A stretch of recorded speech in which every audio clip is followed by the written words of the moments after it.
Good afternoon, everyone. It's still a little weak, but I'll give you a pass. My name is Dr. Ron Daniels. I'm the distinguished lecturer here at York College, and we'll be moderating the program this afternoon on the life and legacy of Nelson Mandela. We want to say for those who are just arriving with the Equal Opportunity Center, please get a ticket so that you can get some food. And everybody, and by the way, if you're not here for the program, no Mandela, no food. That's the crap of the day. You know what I mean? This is not a freebie. No Mandela, no food. Mandela, food. That's the way this works, right? So that's at the insistence of our dean, who I think has it right. The film that you've seen, some of you saw it from the very beginning, is called Last Grave from Dimbaza. Some of you only saw part of it because we started at 11:30, but that's fine. The reason why we showed this film is that so that you would get a sense of what apartheid was like in South Africa. It's not that way today, but this is what Nelson Mandela and the freedom fighters in South Africa were up against.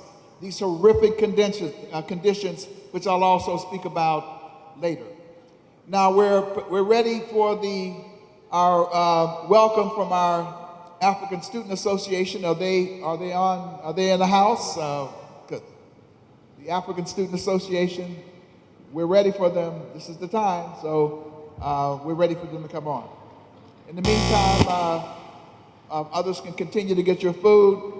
We expect a very informative program this afternoon. We hope that you'll be tuned in because we're looking at and examining the legacy of one of the greatest human beings in the last 100 years, if not of all times, Nelson Mandela. Let's give it up for Nelson Mandela. Give it up, Nelson Mandela.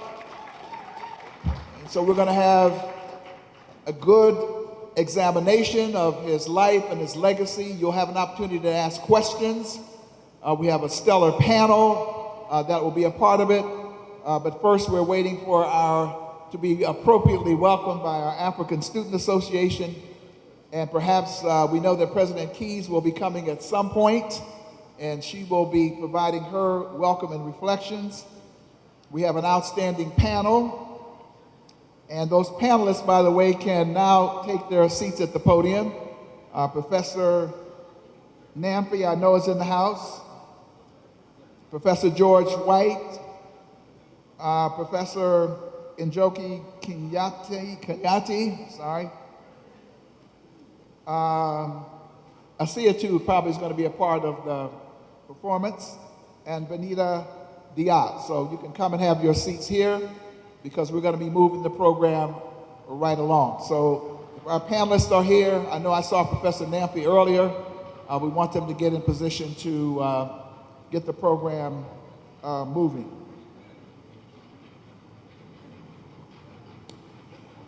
In the meantime, let me just, in the interest of time, give some plaudits to those who helped organize the program today. We certainly want to thank President Keys for when Nelson Mandela passed, she immediately wanted to know what it is that we should do here at York College to commemorate and to celebrate the life of this incredible leader. Of course, it was during the course of final examinations, and so we certainly were not going to divert your focus from the primary objective of making sure you all get A's and B's and graduate summa cum laude from here. So therefore, we decided that we would wait until Black History Month. And so this is a special Black History Month forum. So we want to thank President Keys. We want to thank Dean Donna Chirico, who was graciously provided for the food on the condition that it only be for those who actually participate, which I think is a good idea. No Mandela, no food. I think it's a good slogan. Earl Simon in the Office of the President helped to facilitate the process. Holga Hinkie, Assistant to the Provost. Marcia Comrie, who's sitting here in the front row. Sheridan Grant Fordham, who helped with the facilities. Our illustrious Tony Andrews, who's a man, jack of all trades, and he's over there serving the food. Give it up for Tony. Tony's over there helping to serve the food. All right. Also, Gene Phelps, who also works in student affairs. Jonathan Quash, who's the director of our Men's Center and Male Center and Male Initiative. Jonathan's back there. Give it up for Jonathan Quash. He's on the scene. Dan Phelps, who helps with all of the electronics and the speakers and the sound. Eli Levy, Kenny Beck, who was kind enough to do this very lovely graphic presentation, as well as the advisor to the African Student Association, Bola Sedzra. All right, let's give it up for all of them. A collective round of applause for all of them. All right, so now I understand we're ready for our welcome. Would you please give it up for this inspirational expression from the African Student Association at York College.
A big round of applause. Let's give it up.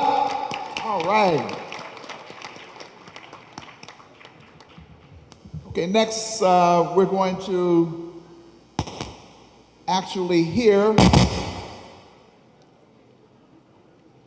from Nelson Mandela himself. So we now have some clips from the speeches of Nelson Mandela. So we're going to tee those up. And to my generation, the one that came of age in the 60s, Nelson Mandela was a towering man of myth and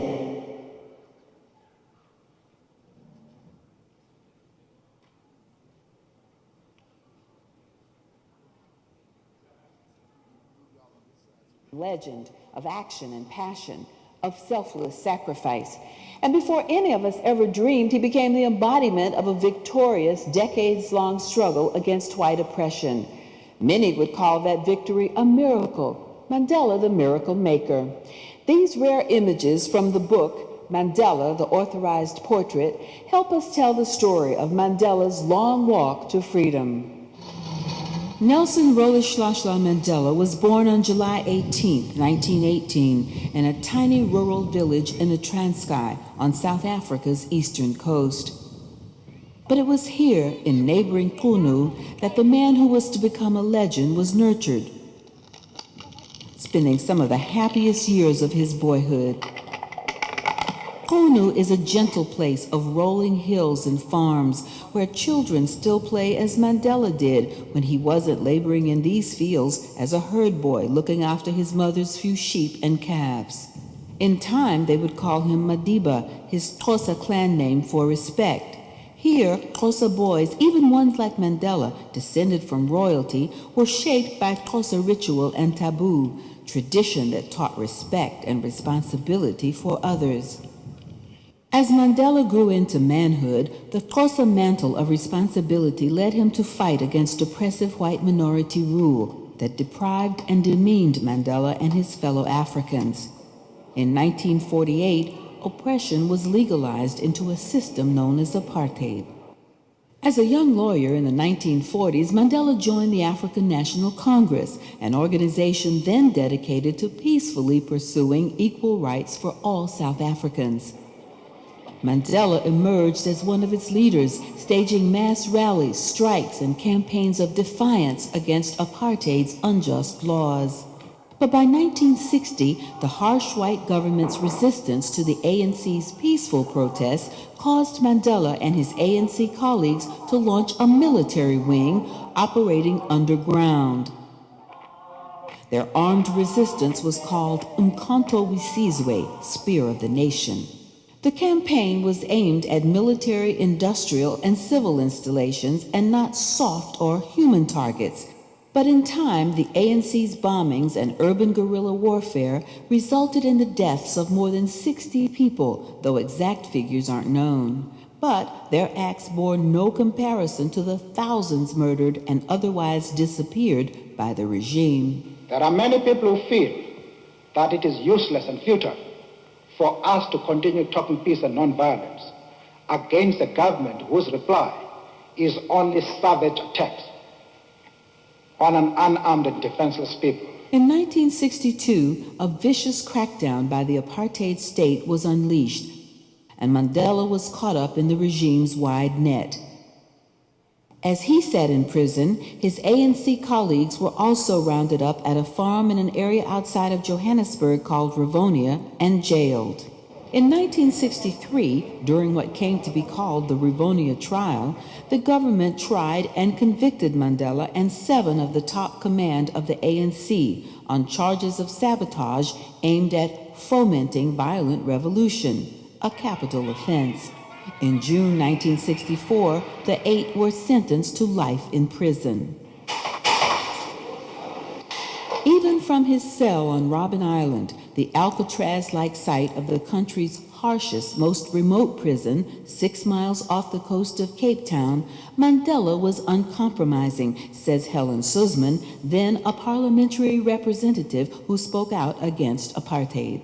He had no hesitation. He rattled off all the complaints about the bad food, the fact they were sleeping on sleeping rolls, not proper mattresses, the fact that the visits were too few and far between, and mostly about the behavior of a warder.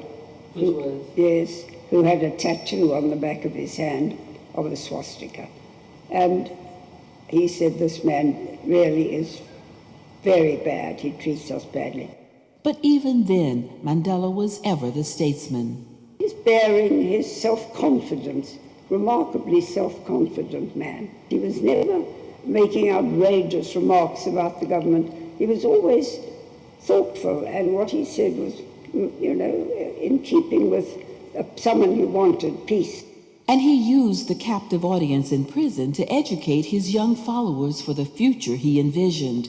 They even called it Mandela University. Like a teacher. Tokyo Sekwale was one of the students. But that's where he was teaching us the spirit of reconciliation. Studying history, studying science, studying everything that we were supposed to equip ourselves, economics, to prepare ourselves for the new South Africa. Mandela's life sentence removed him physically from the fight against apartheid, but his spirit was felt throughout the townships of South Africa. The government pressed hard to retain control of a black population that refused to be silenced. In 1985, I made my first trip to the land of Mandela's birth to find out what was... Well, we wanted to give you a little snippet of that. That's not actually what we thought we had. We thought we had sort of clips of Mandela's speeches. But at least you got a sense of, after last graves from Dimbaza, the kind of freedom struggle that was being waged. So perhaps we'll get some clips later, but that's not the video that we thought we had. But anyway, nonetheless, quite good. During the course of the time, we're going to do some long-lived Mandelas. Can we do a long-live Nelson Mandela? Long live Nelson Mandela.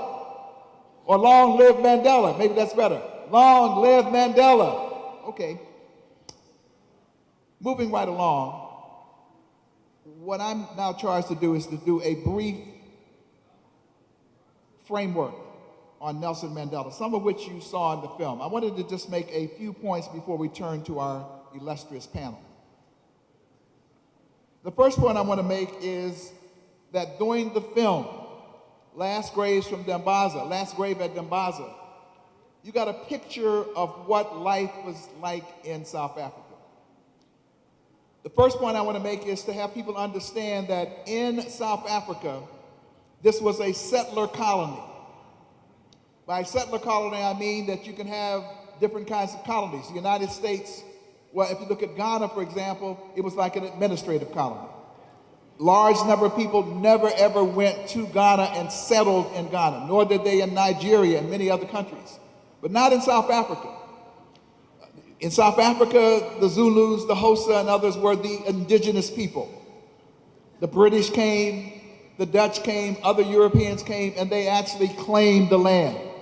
They were the ones who imposed their will. They were the ones who, over the valiant resistance of the Zulu, the Xhosas, and others, who in fact ultimately conquered the land. So it's like Australia. I mean, Australia, you know, you see the land down under. Well, the land down under didn't used to look like the land down under. The Aborigines have been virtually obliterated in Australia. So now you have this great European nation called Australia.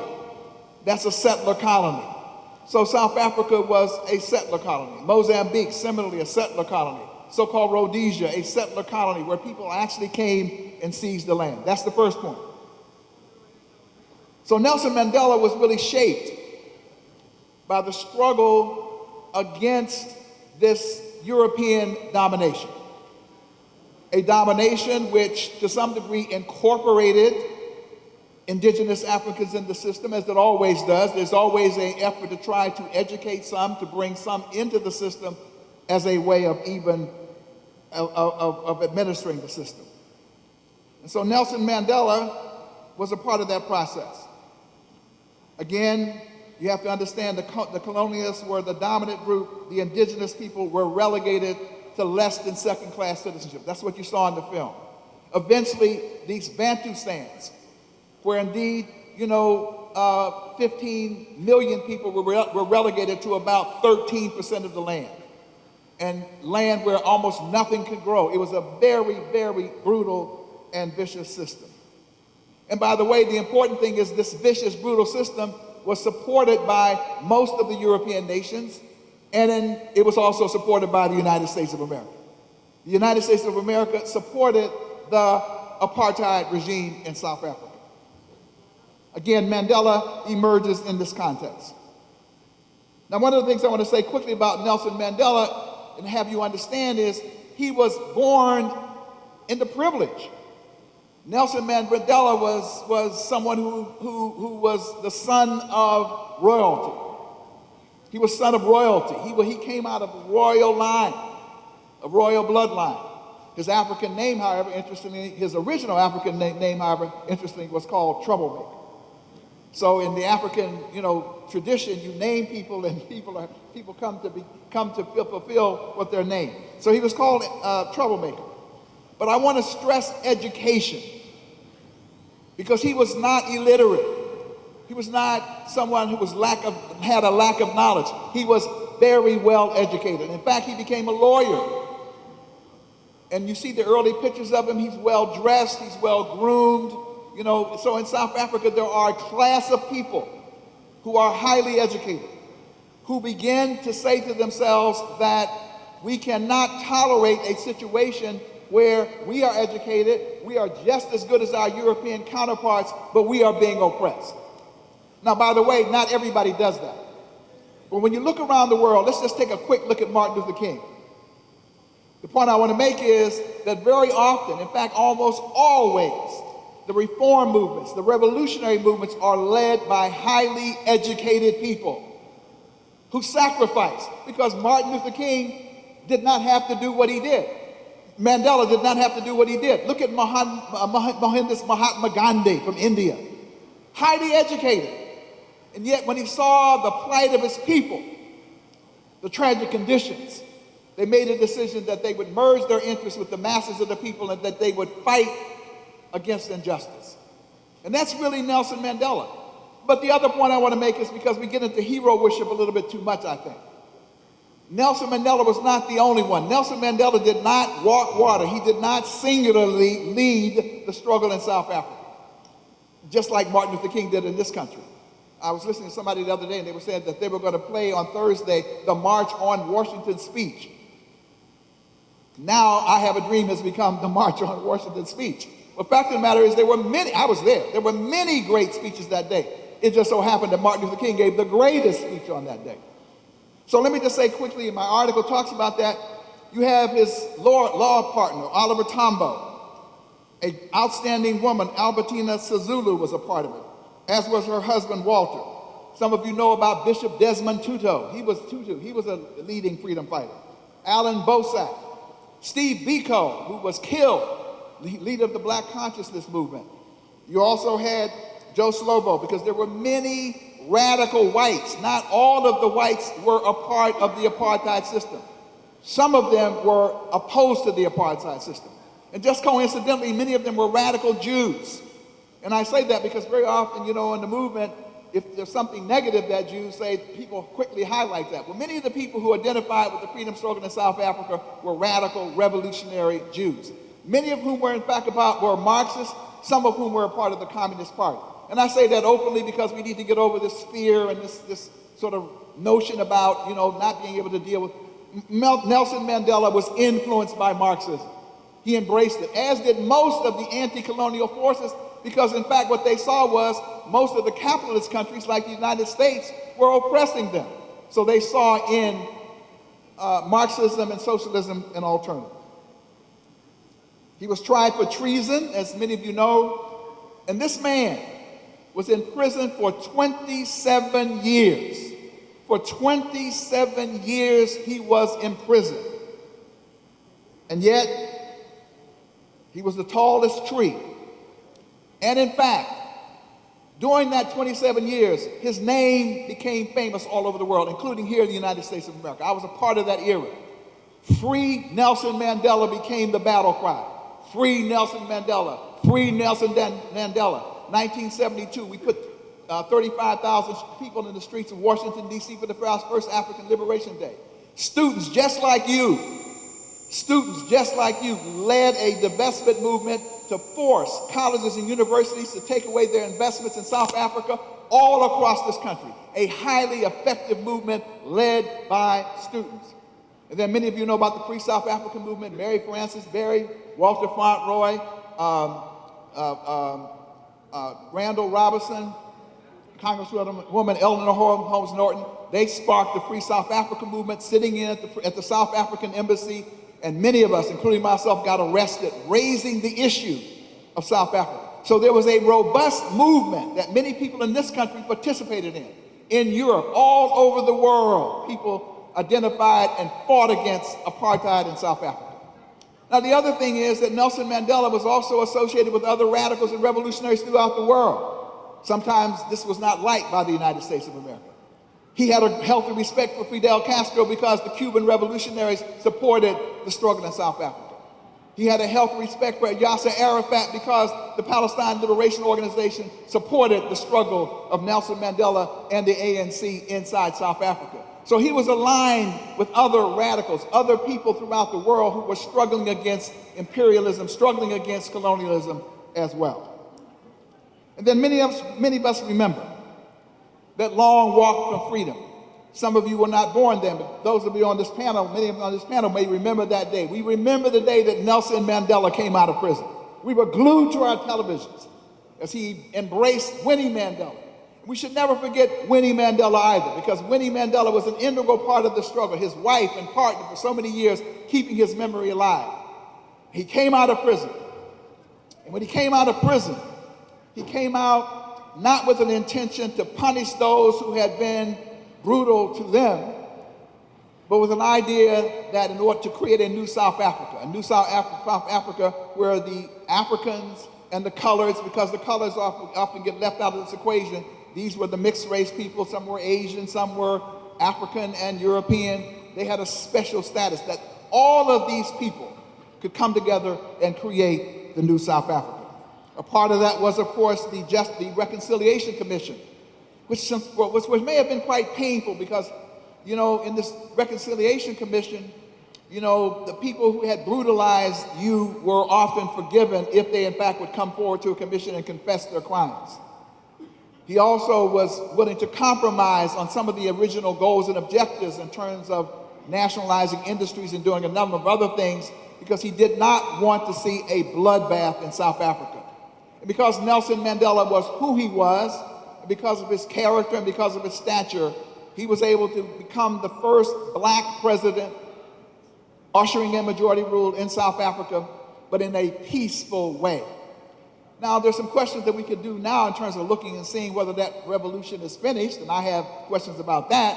But nonetheless, without the role of Madiba, as he came to be known, we would not have had the kind of peaceful transition in South Africa that ultimately actually occurred. So for that, we say again, let's give it up for Nelson Mandela one more time. So now what we want to do is turn to our panel. We're very delighted to have on our panel today. All right, the food is getting a little too noisy over there now. We know it's good, but calm down. Many of you know, of course, Professor Mychel Namphy, Director of the African American Resource Center, but he also is a professor in the English department, is that correct? And Professor George White, who is now chair of the Department of History and Philosophy, all right? Also, Njoki Kinyatti, who is our chief librarian, our professor who has made sure we have our books and everything in good shape. And then we're delighted to have joining us representatives of the African Student Association and also of student government, Bineta Diop, who is president of the student government. Let's give it up for her, right? And then Assietou Atchiba, one of my former students. She is also a senator in student government. So we're going to start the conversation. This is the conversational piece, and then we'll give you an opportunity to engage as well by asking each of you to respond to the question of impact. Well, let's start first with our students, actually. Let's start with our students in terms of their recollections and their sense. So, to the two of you, since you're going to be leading the world in the next period here, talk to us about what Nelson Mandela means to you. Hello? Okay. For me personally, Nelson Mandela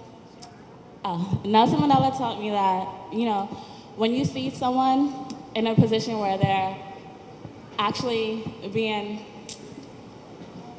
harmed, like, okay. When you see someone in a position of oppression, you don't sit back and just watch. And a lot of times where we see people in position of oppression, we sit and we look, and if it's not directly towards us, there's no way for us to have any sentiments towards it or to feel sorry for them. In his position, Nelson Mandela's position, he was actually being affected because he was an African, and in South Africa, Africans were second-class citizens, and it was basically like someone coming into your own home and telling you, okay, I'm taking over your home, and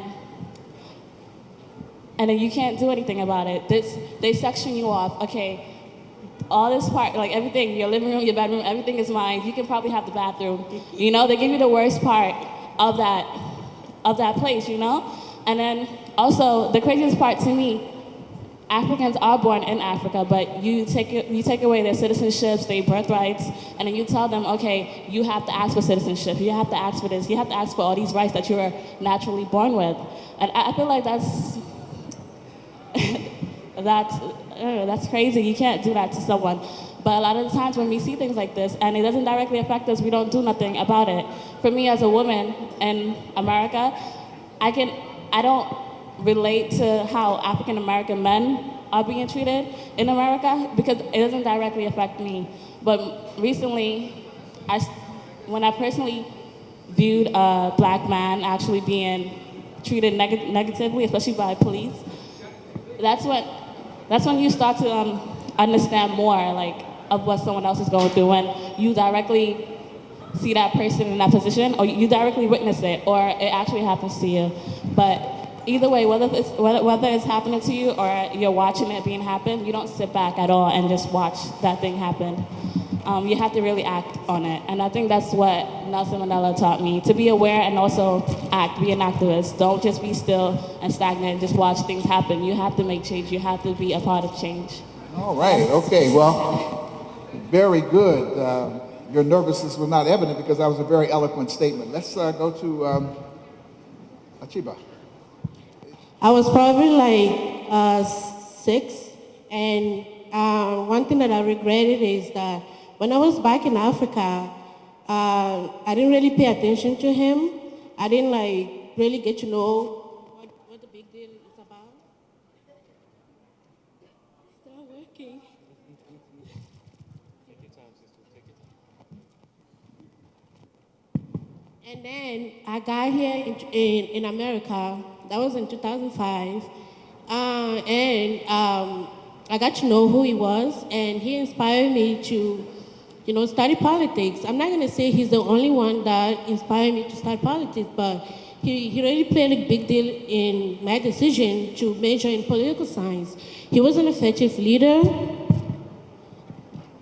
and he did a lot of amazing things. So here I am today, about to graduate with a bachelor degree in political science, and I'm going to go into the future, and hopefully I really want to make big changes in Africa or here. So he's an amazing person, and Faculty members now. What I'd like for you to respond to for the first round, and we'll come around, is I'm not sure whether Nelson Mandela had an impact in terms of your work. I mean, in terms of your evolution and development. We're gonna do more than one question. Respond to just, in fact, Nelson Mandela had an impact in the work that you do now. Were you involved in the movement back in the day, or any of those kind of things? Professor Namphy, you kick it off. And I'll just make sure that this microphone is on and cracking. Can everybody hear me? All right. And by the way, a deep word of gratitude to Brother Daniels, who continues to bring us together for these events consistently and in the right spirit. Madiba would be very pleased, I think. And also to our sisters from the African Student Club, who remind us of our incredible beauty, intelligence, and sensuality. Thank you so much, sisters, for kicking us off on the good foot. And if you didn't hear Professor Daniels' question, he asked if Mandela had an impact on the work that we do today as scholars. And my answer is undeniably yes. He absolutely had an impact on what I do today. I ran into Mandela, I'm sure you were there, Brother Daniels. I ran into the impact of Mandela for the first time when I was an undergraduate at Columbia University. And Columbia University, there are many contradictions associated with Columbia University, but one of the things I am proud that of my alma mater for doing was they were the first university in the United States to divest their holdings and investments with companies that were doing business in South Africa. This is in the early to mid 1980s. And that was part of the economic resistance to apartheid that the world had started to embrace. But that was very late, and that was long after people like you were resisting, protesting against the apartheid government when it was not safe to do so. And I think that Mandela's effect on me comes more from that time, even though I was involved at a little later time.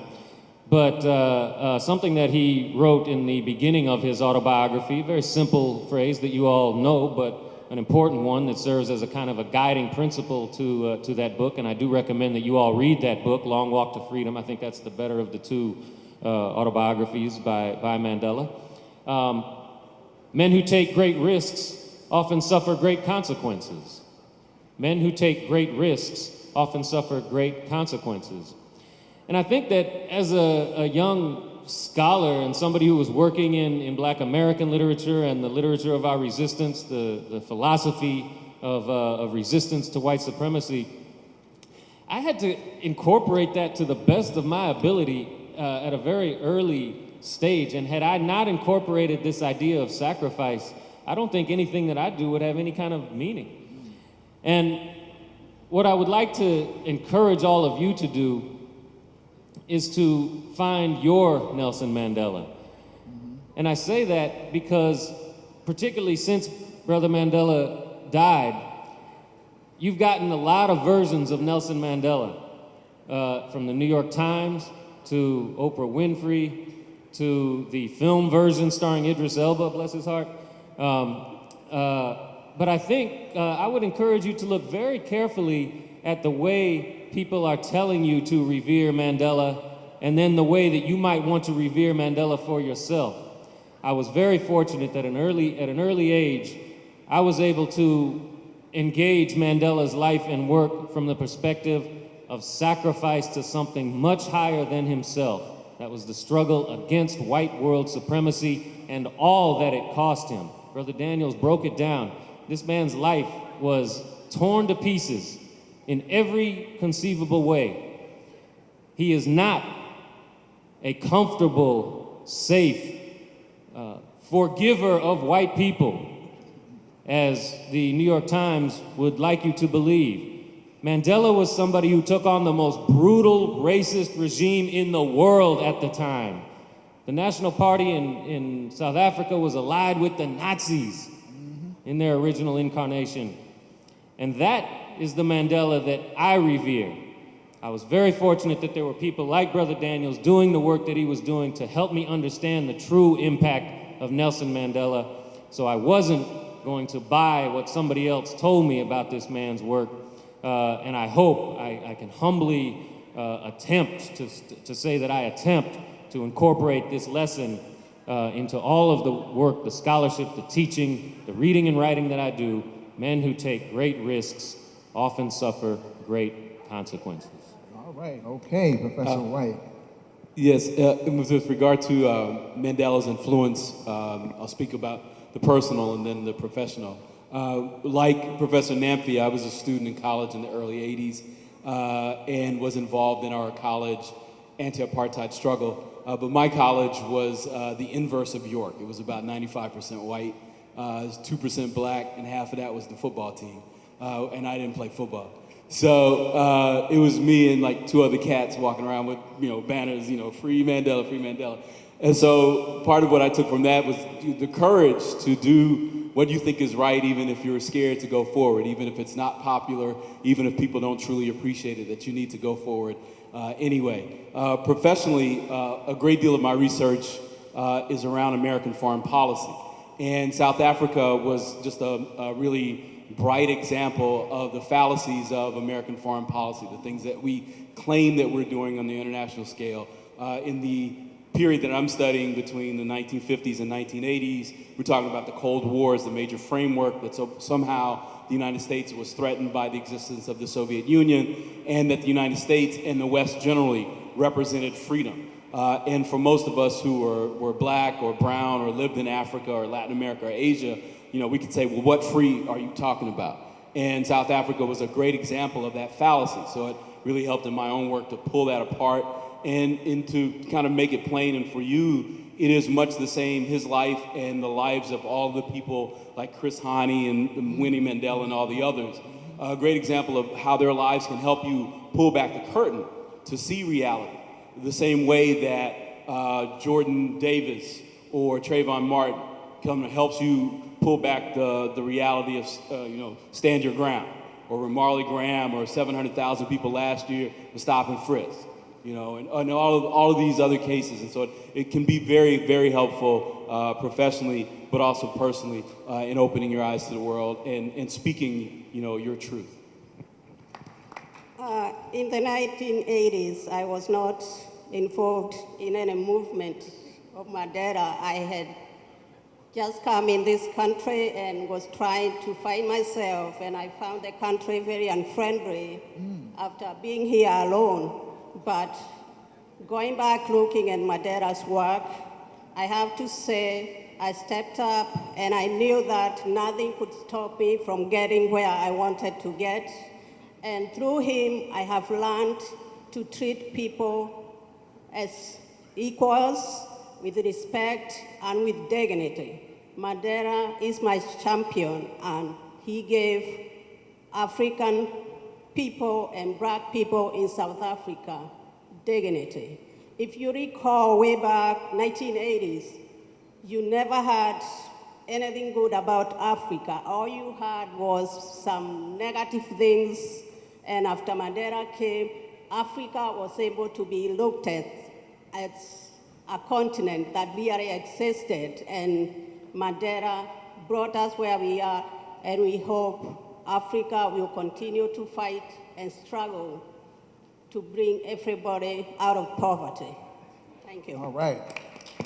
So for our second round, we're going to begin with our students again, and we're going to talk about legacy and lessons. And I think you both touched on it a bit in your first answer, but I want to give you another opportunity because, again, you're the future leaders, so we want to make sure that you're revved up and ready to go. So what would you say in terms of the world we live in today? Professor White referenced the recent killing of Jordan Davis, I think it is, and of course we know about Trayvon. We had a forum around that. Professor Namphy talked about that. So there's a world it's not like the world is perfect. I mean, the world still has many, many challenges. So what would you say are the lessons that you think that Mandela has taught you in terms of how we ought to move forward? And if you repeat what you said before, that's fine, but let's have another round. Well, me personally, I did admire that throughout. We got to get your microphone up a little bit. Me personally, I did admire that throughout everything, throughout all the struggles he's been through, he always took a peaceful approach. In South Africa, they actually did have a massacre, which was, even though it was a big deal, that big massacre in 1952, I believe, was a big deal. I'm pretty sure there were more massacres that people weren't aware of, but even after that, Nelson Mandela still took a peaceful approach to it, even though his colleagues, his friends, many people did get killed that day. And I personally admire that, as opposed to taking a negative approach and being violent and angry and just feeding into that anger and negativity, taking a peaceful approach and looking at things through a different outlet, through a different viewpoint. It's very admirational to me, and that's the lesson I learned from him. Okay, we're gonna make a little intervention on that point right there, okay? Because I think that's what Professor Namphy was talking about in terms of understanding Mandela. And I tried to bring some of that too. Because Nelson Mandela, they started off peacefully. In fact, many of the independence movement, I don't care where, Ghana, wherever and you went throughout the continent, they all started as mostly non-violent movements, almost all of them. And they were non-violent movements that were met with brutal oppression. And after that brutal oppression, people began to say, well, maybe, just maybe, this nonviolent approach does not work. It's the same thing happened with Nelson Mandela. Nelson Mandela helped to organize the military wing of the anti-apartheid movement. I think it was called the Spear of, the Spear of the People. And they engaged in guerrilla warfare. That was a part of the little clip that you saw. They attacked some stations. They never actually attacked human beings, but they used military force as part of their tactic as well. So we don't want to, and they also use massive strikes in various things. So there were many, there was the Sharpsville massacre, there was Soweto, there was ongoing brutality. The decision by Nelson Mandela and them to perhaps go back to a nonviolent peace had more to do with what they felt the consequences could be. In other words, it was a tactical decision that they did not have the military might to in fact topple the regime in South Africa. That was not the case in Mozambique. In Mozambique, they used armed struggle. In Angola, they used armed struggle. You know, throughout the area. So I just want to, again, balance that, because you may choose in your own life to say, I am now henceforth and forevermore for nonviolence, but it's not as if Nelson Mandela only used nonviolence. He was also willing to use armed struggle if necessary. Well, I think that was that was the only thing left to do for him. He did, for a long period of his life, try to be as nonviolent as possible. But if millions of, I think it was like 69 people were killed. 69 people close to him were killed. Why? I don't know. He had to use nonviolent. He had to use military force. We're not saying that. I'm just saying, understanding what I'm saying. I'm just saying we don't want to. I'm just wanted to, because we paint pictures. For example, King gets so mystified out here until he's no longer real. We have to keep it real in terms of what people really did. Let's go to our sister here, and then we'll go right down the line. Yep. Since we're talking about legacy, I want to talk about democracy. Okay, after he got out of prison, he became president, right? And I spoke earlier about how he was an effective leader, and he really showed people how, like,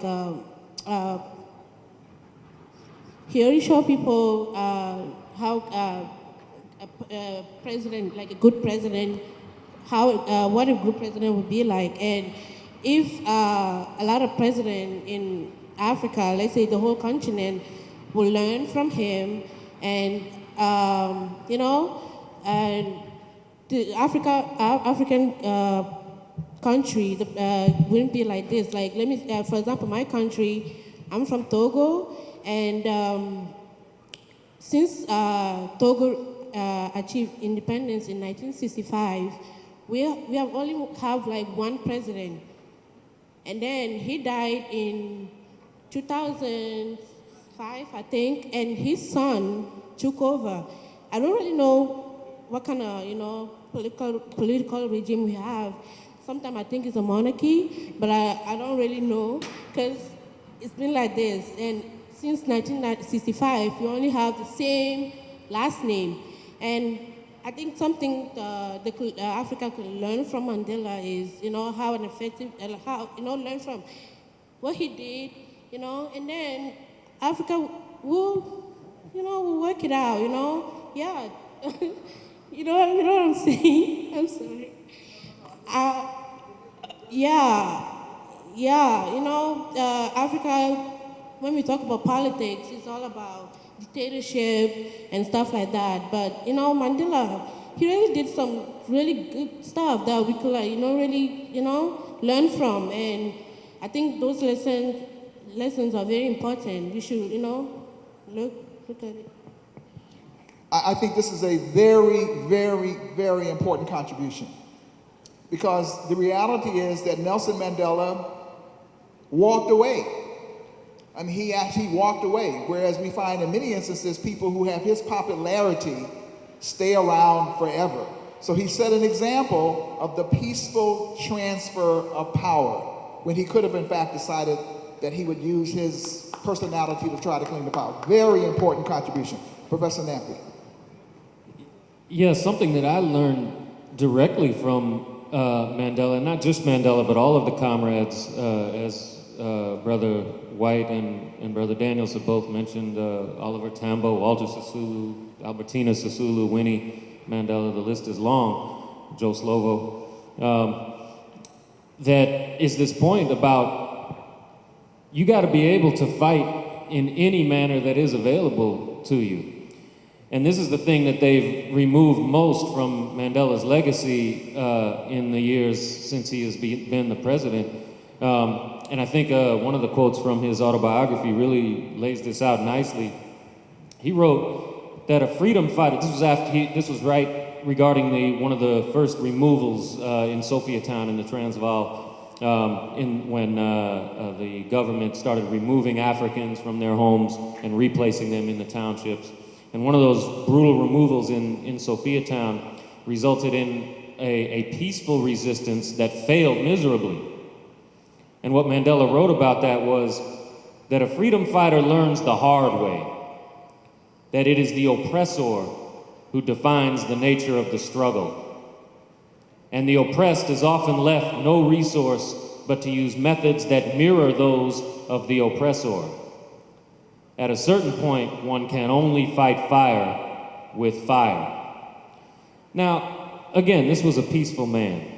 The ANC and the PAC and the SACP, they always chose peace first. That was the default position.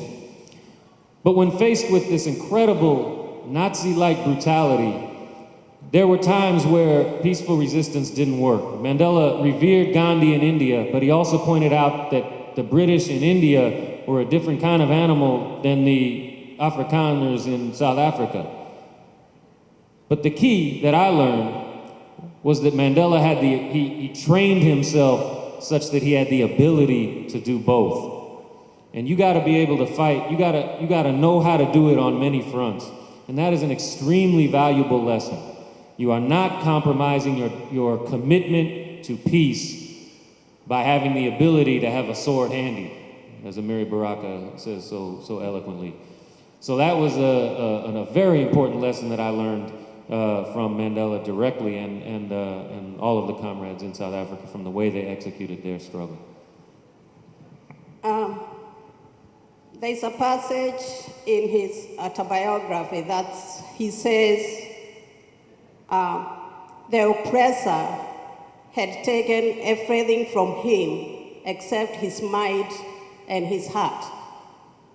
And from there, he was willing to stand up, to stay strong, and bring freedom to South Africa.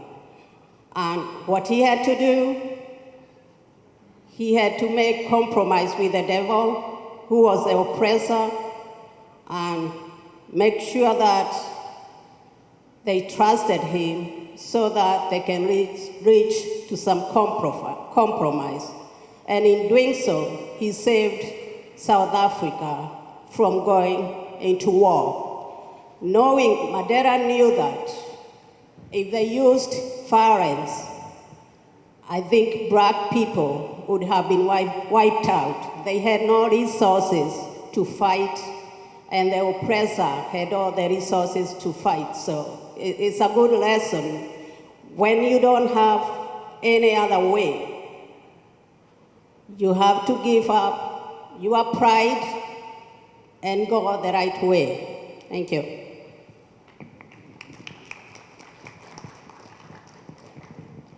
Pretty much everybody said what I was thinking. So the one thing I guess I could add in terms of legacy and lessons from Mandela is the importance of language.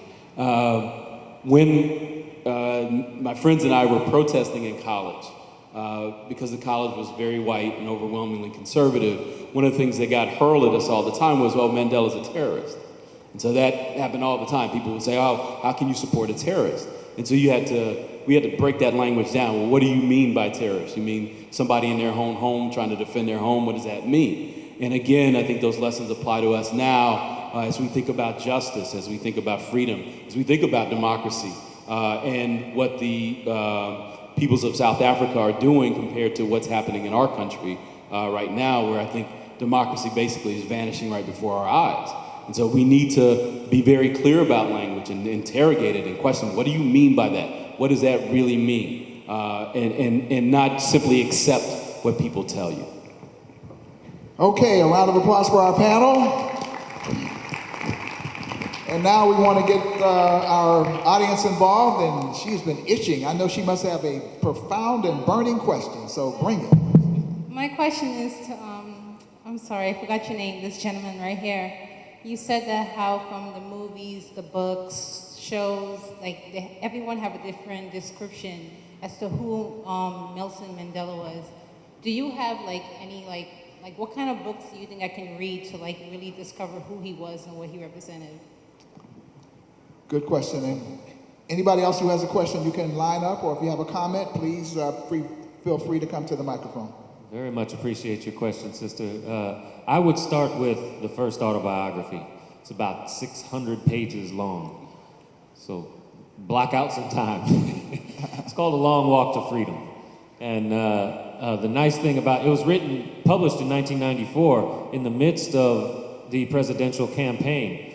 But the nice thing about the book is that unlike many other things in Mandela's life, the book doesn't really compromise his principles in any way. It's not a politician's book in the sense of writing to what a dominant culture and a dominant media and the demands of a political campaign wish to hear.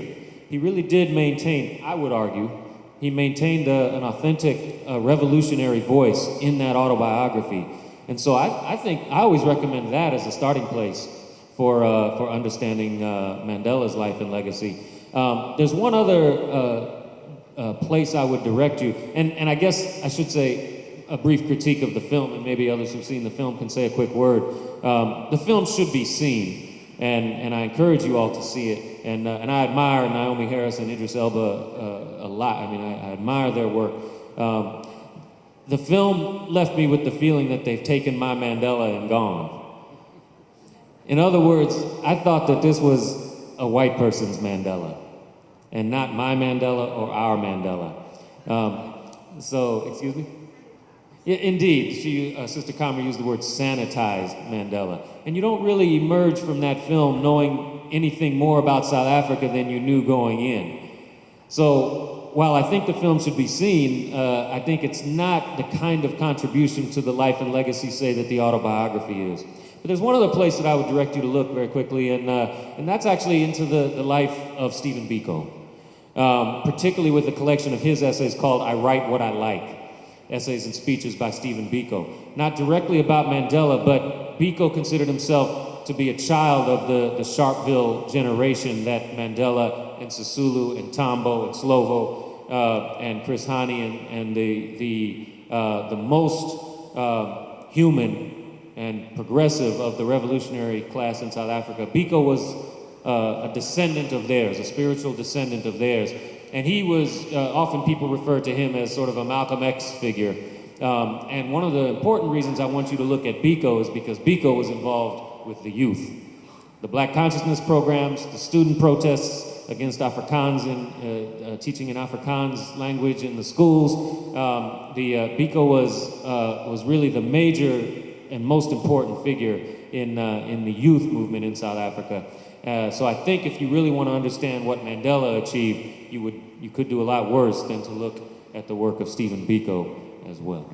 Thank you for your question. Other questions from the audience? This is your opportunity, or come. And you can question or comment, please. Come on. This is your opportunity. We have a few minutes, and we appreciate your patience, and we appreciate those of you who have stayed for the conversation. Go right ahead. Thank you so much for the lovely program, and I'm here with my GZ class from the York College Learning Center. Hey, let's give it up. Let's give it up for them.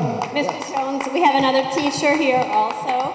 But we were studying a little bit earlier in the year about how North America and South America were colonized by the Europeans and completely taken over by them, and what happened to the Native Americans. So some of my students were just kind of noticing maybe a similarity between what happened in the Americas with what happened in South Africa under apartheid, like a land being taken away from its people. So we were wondering if the panel had any further comments about that. Let's go to Professor White on that one for openers. Sure. Yeah, basically it is the same thing. There are different outlines or, again, different words that are used. But in terms of the appropriation of the land and the notion that the settlers come and then they say, well, this belongs to us now. You're essentially in the way. Yeah, the language is the same, much the same. The brutality was much the same. The only differences, again, are just whatever the political economy is. So in some places, the settlers would come and they'd need people to work. So they wouldn't slaughter everybody, not because they were particularly generous, but they just needed workers. In other situations, they don't need people to work. They have Africans as slaves, so they slaughter everybody. Everybody's gone. So those are the only differences. And that was kind of where I think the Nationalist Party was struggling, getting to that question of what's the relevance of this black population to begin with. So yeah, I think it's very much the same. In fact, you saw in the movie, I mean, the film, is the language is just incredible. They called them superfluous appendages.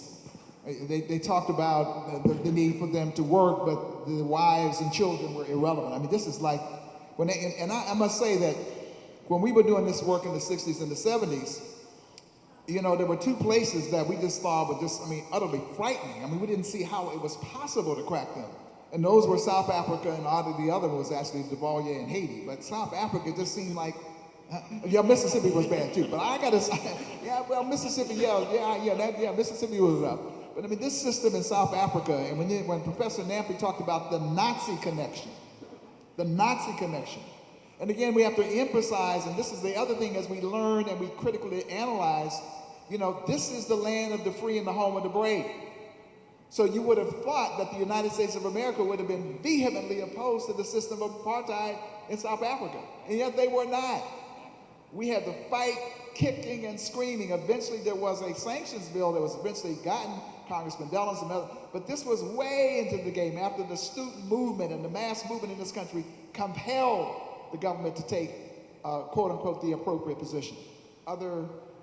Can I just add something? Oh, I'm sorry, go ahead, go ahead. I just wanted to say that what happened in South Africa is the same thing that happened in every country that was colonized. I was born in Kenya, and I know a lot of land was taken from people, and they just come to you and say, we are taking this land. They are not giving you any money. Go wherever you have to go. And up to now, I can tell you, people are still fighting for that land. And that's one of the reasons why Africa is still struggling to become the same continent that it was, because the colonialists defined it and conquered people. So after Mandela's death, the struggle for Africa is still going on. Okay, anybody else from the audience? Any other questions, comments, observations? Come to the microphone. Anybody else? Come to the microphone. All right, that's right. Let's get it on. Hi. I got a question for the professor. Go right ahead. You said that there was a point where he went. No, go ahead. Oh, you gonna get your notes? Okay, that's okay. Okay, so where's? I dig students who take notes, man. Well, that's good. I like that. Means I gotta watch what I say. You said there were like horrific conditions, right? And at some point he didn't go with the peaceful resistance. At what point in time did he like not go against that? Okay. Specifically, it was right after that Sophia Town removal was where the comrades got together, and the armed struggle, or the inclusion of the armed struggle amidst the larger struggle, I should say it that way. Should be careful with my language. And we're talking about 1955. So this is 8 years before he was incarcerated, and 7 years after the National Party was elected, and the apartheid regime installed in South Africa in 1948. So he kind of splits his incarceration and the election of the National Party was when the armed struggle, its original form took place in the 1950s.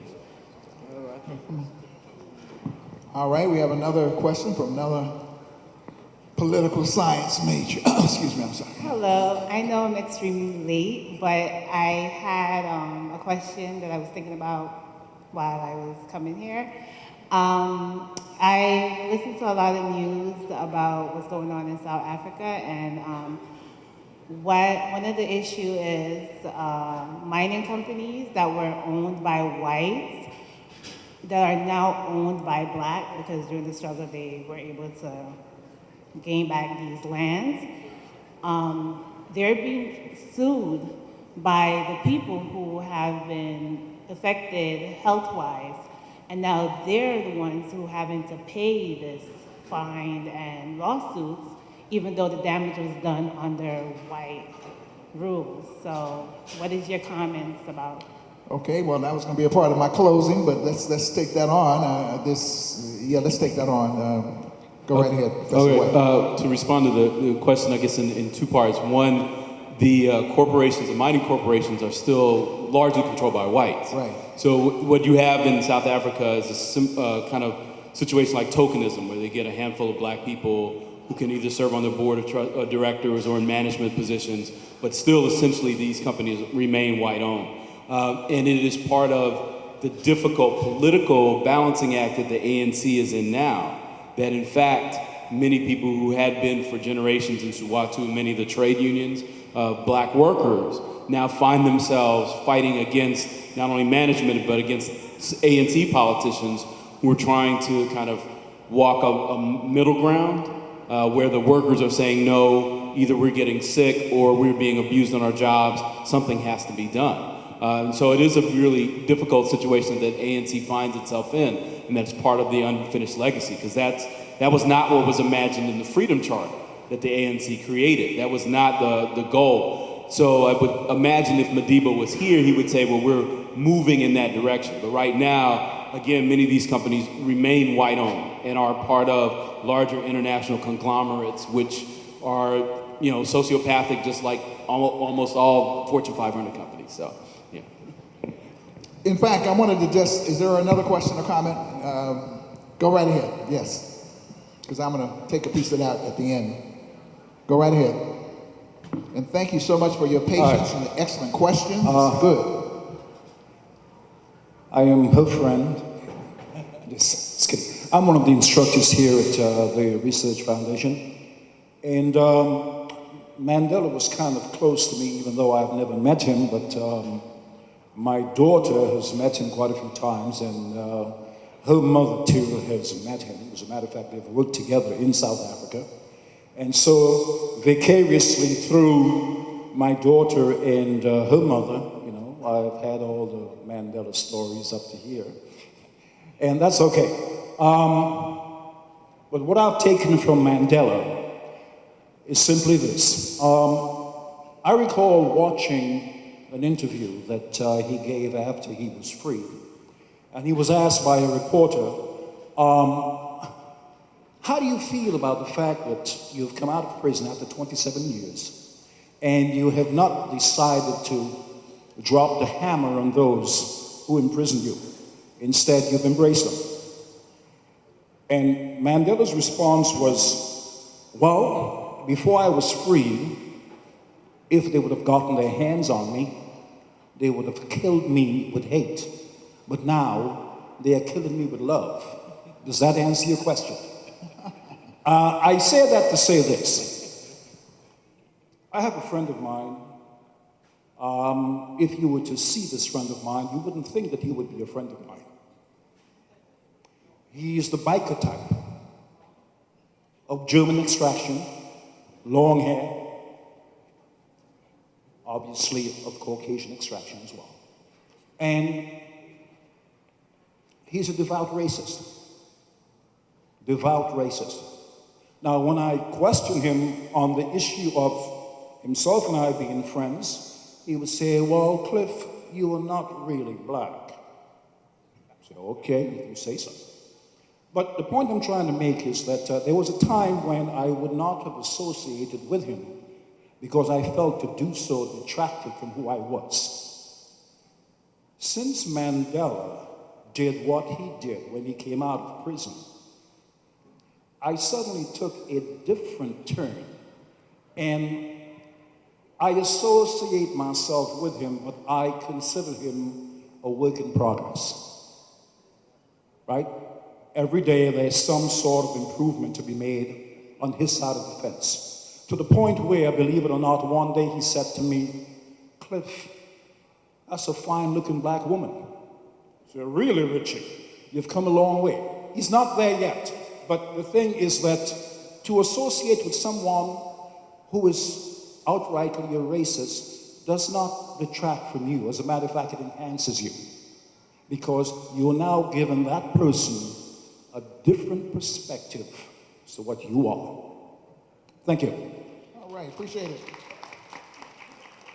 Well, we're about out of time, and first of all, let's give everyone who participated in the program today a rousing round of applause. It's been a great program, great discussion, great food, even though I didn't get any, but great food, great cultural expressions as well. Let me just make a couple of concluding observations, because I think that the question is to understand Nelson Mandela and his struggle, the trials, the tribulations, and the triumphs, but also the hard choices that he had to make in order to give birth to the new South Africa. And in giving birth to the new South Africa, there were some critical compromises made, and Professor White alluded to one of them, because initially they talked about nationalizing the mines. In other words, they said they were going to take the mines and the resources over to make sure that the people who had suffered and bled and were beaten and brutalized for so many years, in fact, would have those resources for the black majority. But he did face a cold reality, and that the people who control the mechanisms of force and violence basically said, we can do this two ways. We now see that we have to yield. We now see we have to concede. But we're not willing to concede if, in fact, you are telling us that we must give up. You must give up. We must give up that which we hold dear. And so they yielded on the question of nationalization of the mines and various things in order to accommodate the ability to have political freedom, to have a political democracy. But what that has meant fundamentally is, and this is our sister, Professor Kinyatti, talked about this, is that in Africa today, in South Africa today, the same people who own the copper mines and the gold mines and the diamond mines are the same people who run them now. And and when you look at the sort of the plight of the average South African, many of them still live in abject poverty. In fact, one of the things that's happened is you now have a class divide because there are some who are living quite well. In fact, the system has deliberately incorporated some to give them a sense of identifying with the system. I mentioned specifically one that I used to admire. I called him out directly, Cyril Ramaphosa, who used to be the leader of he was the hammer with the labor movement, which is one of the ways that was very effective, by the way. They withdrew the labor. That helped deal with it. So there's now tremendous unrest in South Africa because the housing conditions, the educational conditions have been improved some, but not nearly enough, given the tremendous sacrifice. And the other thing, I think we would challenge, and I sometimes, Professor Namphy, go to Fignon, and I sort of worry and concern myself about the reconciliation process too. Because so Fignon would say, as a psychiatrist, I think he would be concerned about a process in which you could brutalize someone, kill somebody, and they can simply confess and then walk free. That indeed, whether from a psycho-cultural, emotional standpoint, that is really healing. But that process was a part of the agreement that was made in order to avoid the bloodbath. But as we look forward now, there is an unfinished struggle in South Africa. There's an unfinished struggle all out through and this comment here, throughout the African continent, where you have, contradictions where you still have U.S. corporations, British corporations who control the resources, and yet we have the government. We have political independence. We have flag independence, as it's called. And yet the masses of the African people still suffer, which means you have that challenge of studying that. The African Studies Association, you have that challenge of studying. When I jam my students in class, sometimes I'm on their back because I know they're the future leaders. And they cannot be haphazard. They got to be sharp. They got to be clear. They have to have good analysis. They may not agree with me, but they have to understand the dynamics of the forces that are operating. So the struggle in South Africa, is not over. We have to commend Nelson Mandela for an incredible journey, for having ushered in this new South Africa. But the new South Africa is not a complete South Africa yet, because there's still too many people who suffer. Still too many people who don't have land. Still too many corporations who, in fact, gobble up all the resources. And in fact, we've had some situations lately where the ANC government, when confronted with minors, when confronted with people, themselves have committed brutal acts against people who have been protesting. And so, who knows, but in the next few years, ANC may be toppled from power by a new group of people, many who are young, fighting to finish this unfinished revolution that was begun by Nelson Mandela and all of the people that we mentioned. And I end on that note. Nelson Mandela was the tallest tree. He was the embodiment of the aspirations of the South African people, but also the embodiment of aspirations of Africans and people of goodwill throughout the world. But he was not the only one. There were many, many, many other people who were engaged in this process. It was a collective process, and it always is. It is never, ever the single hero, the singular person who does it all by themselves. There are always countless, faceless, nameless people whose sacrifice and suffering ultimately fertilizes the struggle for liberation. So we say, long live Mandela, long live Mandela, long live Mandela, long live Mandela, long live Mandela, long live Nelson Mandela.